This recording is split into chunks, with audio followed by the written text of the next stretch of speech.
It was full of great quotes like this one from Kim Jong-un. "We will never beg for our survival, and we will never submit to the imperialist beasts, even with our teeth and nails."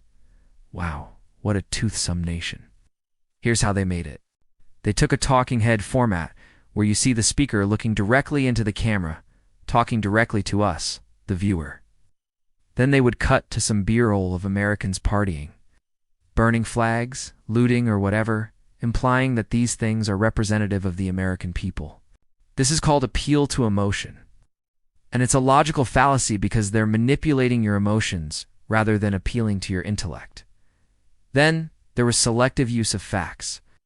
For example, at one point they said the US has 10 times the population of North Korea and yet 170 times the military. That is true. But they didn't mention that the US spends around 30 times more per capita on its military than North Korea does. Or they showed empty shelves in a North Korean grocery store and implied that this was due to the US sanctions. What they didn't show was the abundance of food available in other parts of the country. Not to mention the fact that millions of North Koreans suffer from malnutrition and food insecurity. The documentary selectively presented facts that supported their narrative while ignoring inconvenient truths. They also employed a lot of what I call dramatic visual, like here they re-showing starving children in Africa and implying that this is somehow the fault of the West. The problem with dramatic visuals is that they bypass the viewer's critical thinking. Instead of saying, "Wow, I can't believe how terrible this situation is. I wonder what we can do to help," the knee-jerk reaction is often, "Oh my God, the horror, the humanity.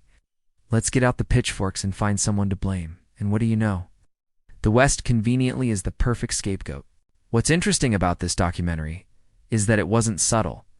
Normally, when a government is engaging in anti-Western propaganda, they'll do so covertly. They'll embed messages in TV shows, movies, textbooks, etc. In this case, the North Korean government is openly spreading propaganda. Why? Because they want to create a sense of national identity and unity among North Koreans. In a country where everyone is brainwashed from a young age to hate the West, it doesn't really matter if the propaganda is subtle or not. It's all part of the same package. Now, why is that? Why is it important for North Korea to have a common enemy? Well, propaganda is a way for governments to control the minds of their population by spreading biased or misleading information. Governments can manipulate their citizens into adopting a certain worldview.